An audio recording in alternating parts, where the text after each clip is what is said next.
இந்த காலை வேளையிலும் கர்த்தர் நமக்கு கொடுக்கிற ஒரு விசேஷித்த ரேமா வார்த்தை எல்லாரும் எடுத்துக்கொள்வோம். நாகும் தீர்க்க தரிசன புத்தகம் 1 13 புக் ஆஃப் நாகும் ஃபர்ஸ்ட் சாப்டர் 13th verse.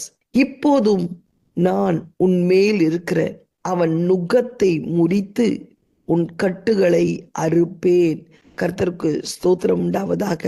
ஆண்டவர் இந்த காலை வேளையிலே உன்னை பார்த்து சொல்லுகிறார், நாகும் 1 13 இப்பொழுதும் நான் உன்மேல் இருக்கிற அவன் நுகத்தை, சத்ரு உன்மேல் சுமத்தி இருக்கிற நுகத்தை நான் முறித்து உன் கட்டுகளை அறுப்பேன் என்று கர்த்தர் சொல்லுகிறார். ஹல்லேலூயா! கர்த்தருக்கு ஸ்தோத்திரம் உண்டாவதாக. அது மாத்திரமல்ல, உன்னை குறித்து கர்த்தர் கட்டளை கொடுத்திருக்கிறார். இனி உன் பேருக்கு வித்து விதைக்கப்படுவதில்லை. உன் தேவர்களின் கோவிலில் இருக்கிற வெட்டப்பட்ட விக்கிரகத்தையும் வார்ப்பிக்கப்பட்ட விக்கிரகத்தையும் நான் நிர்மூலம் பண்ணுவேன். நீ கனவீனமானபடியால் அதை உனக்கு பிரேதக்குழியாக்குவேன். இதோ சமாதானத்தை கூறுகிற சுவிசேஷனுடைய கால்கள் மலைகள் மேல் வருகிறது. யூதாவே, உன் பண்டுகளை ஆசரி, உன் பொருத்தனைகளை செலுத்து. துஷ்டன் இனி உன் வழியாய் கடந்து வருவதில்லை. அவன் முழுவதும் சங்கரிக்கப்பட்டான். 2 காரியங்களை கர்த்தர் சொல்கிறார். இப்போதும் நான் உன்மேல் இருக்கிற அவன் நுகத்தை முறித்து போடுவேன், உன் கட்டுகளை அறுப்பேன். துஷ்டன், உன் வாழ்க்கையிலே காணப்படுகிற துஷ்டர்கள் இனி உன் வழியாய் கடந்து வருவதில்லை.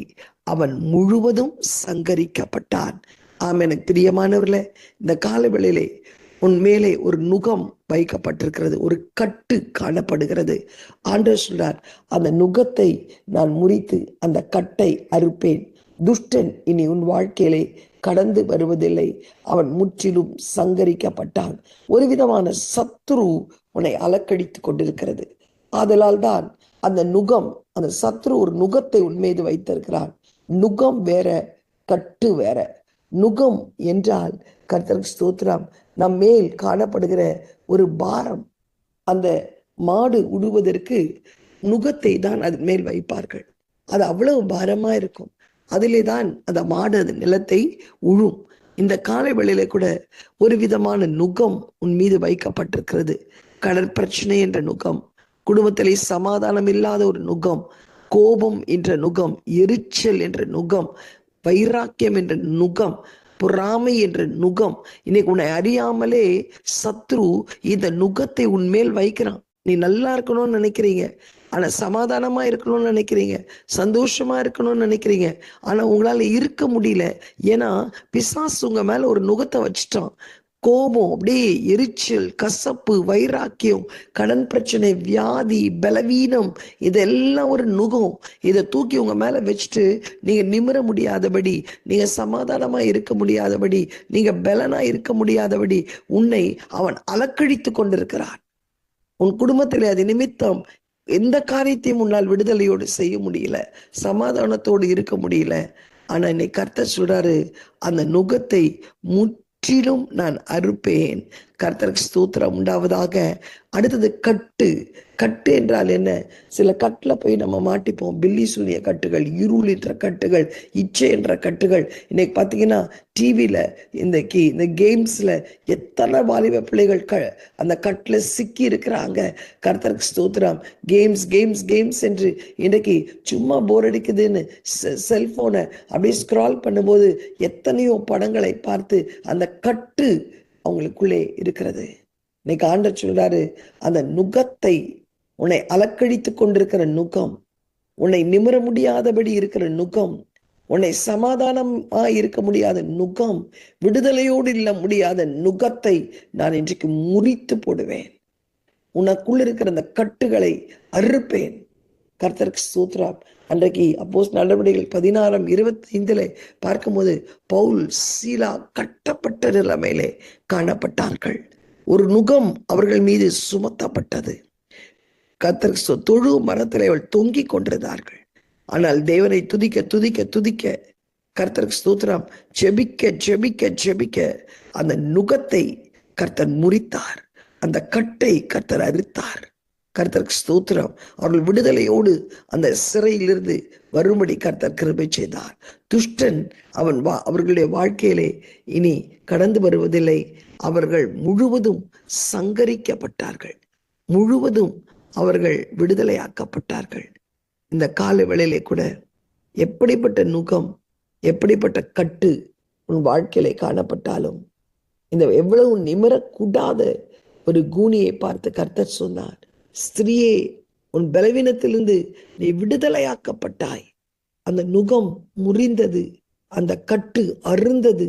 எவ்வளவும் நிமிர முடியாதபடி அவளை அலக்கடித்து கொண்டிருந்த அந்த சாத்தானுடைய கட்டு உடைந்தது. அவள் நிமிர்ந்து நின்று தேவனை நோக்கி பார்க்க கர்த்தர் கிருபை செய்தார். இன்றைக்கு உன்னையும் நிமிர முடியாதபடி, வாழ்க்கையிலே விடுதலையோடு இராதபடி ஒரு வியாதியோடு ஒரு கட்டு உனக்குள்ளே காணப்படுகிறதா? இந்த காலவெளியிலே கட்டை அறுத்து போட, நுகத்தை முறிக்க அந்த துஷ்டன் இனி உன் வாழ்க்கையிலே கட்டந்து வராதபடி அவன் முற்றிலும் சங்கரிக்கப்பட, உன்னை அலக்கழிக்கிற, உனக்குள்ளிருந்து போராடுகிற அந்த மாம்சத்தின் கிரியைகள், அந்த நுகத்தை கர்த்தர் முறிக்கும்படி இந்த காலவெளியிலே கடந்து வந்திருக்கிறார். நல்லா இருக்கணும்னு நினைக்கணும், ஆனா நல்லா இருக்க முடியல. ஏன்னா அந்த நுகம் உன்னை அழுத்துது. கர்த்தருக்கு ஸ்தோத்திரம். இன்றைக்கு சாத்தானால் சிக்கி தவித்துக் கொண்டிருக்கிறாய். இன்றைக்கு சத்துருடைய சகல வல்லமை மேற்கொள்ளக்கூடிய அதிகாரத்தை கர்த்தர் உன்னிடத்திலே கொடுத்திருக்கிறார். அன்றைக்கு பவுலும் சீலாவும் துதித்து பாடினது போல், ஜெபித்தது போல் நீ இன்றைக்கு ஜெபிக்க ஆரம்பியுங்கள், துதிக்க ஆரம்பியுங்கள். கர்த்தரை நல்ல விடுதலையோடு ஆராதிக்க ஆரம்பியுங்கள். அந்த பவுல் சீலாவின் கட்டு உடைந்தது போல், எவ்வளவு நிமிரக்கூடாத கூனியோட கட்டை எரிந்தது போல், பாவக்கட்டிலே சிக்கியிருந்த சகேயுவுக்கு எல்லாம் இருந்தது. பதவி, பட்டம், நல்ல ஜாதி, பணம் எல்லாம் இருந்தது. ஆனால் ஒரு வெற்றிடம் அவனத்திலே காணப்பட்டது. அவனால் நிம்மதியாய் வாழ முடியல. என்னைக்கு இயேசு உன் வீட்டில் தங்க வேண்டும் என்று சொல்லி, சகேயுவே இறங்கி வா என்றார். நீ இறங்கி வா, உன் பணம் என்ற ஆதிக்கத்திலிருந்து இறங்கி வா, பதவி என்ற ஆதிக்கத்திலிருந்து இறங்கி வா, கர்த்தர் உன் ஜாதியிலிருந்து இறங்கி வா. எதையெல்லாம் உன்னை நிமிர முடியாதபடி அந்த கட்டு உன்னை அலக்கழித்துக் கொண்டிருக்கிறதோ, உன் வாழ்க்கையில நிம்மதி இல்லாமல் செய்கிறதோ, அதையெல்லாம் விட்டு இறங்கி வா. உன்னை தாழ்த்து கர்த்தருடைய சமூகத்திலே கர்த்தர் உன்னை விடுவிப்பார். நான் உன் வீட்டில் தங்க வேண்டும் என்று சொன்னார், அவ்வளவுதான். ஆனால் அவன் உள்ளத்திலே அந்த துஷ்டன், வட்டிக்கு வாங்கி வாங்கி சம்பாதிச்ச துஷ்டன் அவனை மேற்கொள்ளாமல், அவன் சொன்ன வார்த்தை, யாரிடத்தில் இருந்தாவது அநியாயமாய் வாங்கியிருந்தால் அதை நாளத்தனையாய் திருப்பி தருவேன் என்று சகேயு கர்த்தரிடத்திலே சொல்கிறார். இதுதான் ரட்சிப்பு. இன்றைக்கு உன்னை நிமிர முடியாதபடி உன்னை அலக்கழிக்கிற பொல்லாத ஆவிகளுடைய கட்டுகள் இன்றைக்கு கர்த்தர் அறுத்து போடுகிறார், முறிக்கிறார். கட்டப்பட்ட நிலைமையிலே சிறைசாலையிலே இருக்கிற அனுபவத்திலே காணப்படுகிற கட்டுகள் இன்றைக்கு உடைக்கப்படும். பாவ கட்டுகளில் இருந்து, சாப கட்டுகளில் இருந்து, பில்லி சூனிய கட்டுகளில் இருந்து, இருளின் ஆதிக்க கட்டுகளில் இருந்து கர்த்தர் உன்னை விடுதலை செய்யும்படி இந்த காலவெளியிலே உன் மத்தியில் இருக்கிறார். கர்த்தருக்கு நம்மை ஒப்பு கொடுப்போமா? நல்ல பிதாவே, உண்மை நன்றியோடு ஸ்தோத்தரிக்கிறோம். இந்த காலவெளியிலே நீர் கொடுத்த நல்ல வார்த்தைகளுக்காய் ஸ்தோத்திரம்.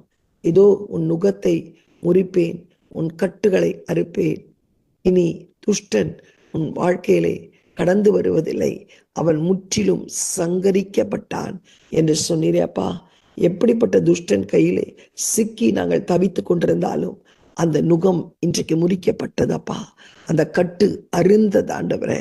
யோசேப்பை விடுவித்த தேவன் அப்பா, அவனுக்குள் காணப்படுகிற அந்த சத்துருடைய கட்டுகளிலிருந்து அவனை விடுவித்து அந்த நுகத்தை முறித்தாண்டவரே. துஷ்டனின் அவன் வாழ்க்கையில கடந்து போகாதபடி முற்றிலும் சங்கரிக்கத்தக்கதாக எகிப்துக்கு அடிமை அவனை நீர் விடுதலையாக்கி எகிப்துக்கே அதிபதியாய் மாற்றின தேவன் இன்றைக்கு எங்களோடு கூட இருக்கிறீரப்பா. பிள்ளைகளை அலக்கழிக்கிற எல்லா நுகங்கள் இந்த காலவெளியிலே முறிக்கப்படட்டும், கட்டுகள் அருந்து போகட்டும். துஷ்டன் அவள் வாழ்க்கையிலே நீ கடந்து வருவதில்லை, அவன் முற்றிலும் சங்கரிக்கப்பட்டதற்காய் உமக்கு ஸ்தோத்திரம். ஆண்டவரே, ஒரு தெளிந்த புத்தியை பிள்ளைகளுக்கு தாரும் ஆண்டவரே. அப்பா, அவர்களை அலக்கழிக்கிற பொல்லாத ஆவிகளிலிருந்து அவரை விடுதலை செய்யும்படி ஜெபிக்கிறேன். தேவரீருடைய வாழ்க்கையில சகலத்தை அறிந்திருக்கிறேன். நினைத்த தடைபடாதபடி கர்த்தர் காத்துக்கொள்ளும். தாழ்த்தி உடைய கரத்திலே கொடுக்கிறோம். எல்லா துதி கன மகிமை நீரே எடுத்துக்கொள்ளும். இயேசுவின் மூலம் நல்ல பிதாவே, ஆமேன். God bless you. Have a blessed day. Amen.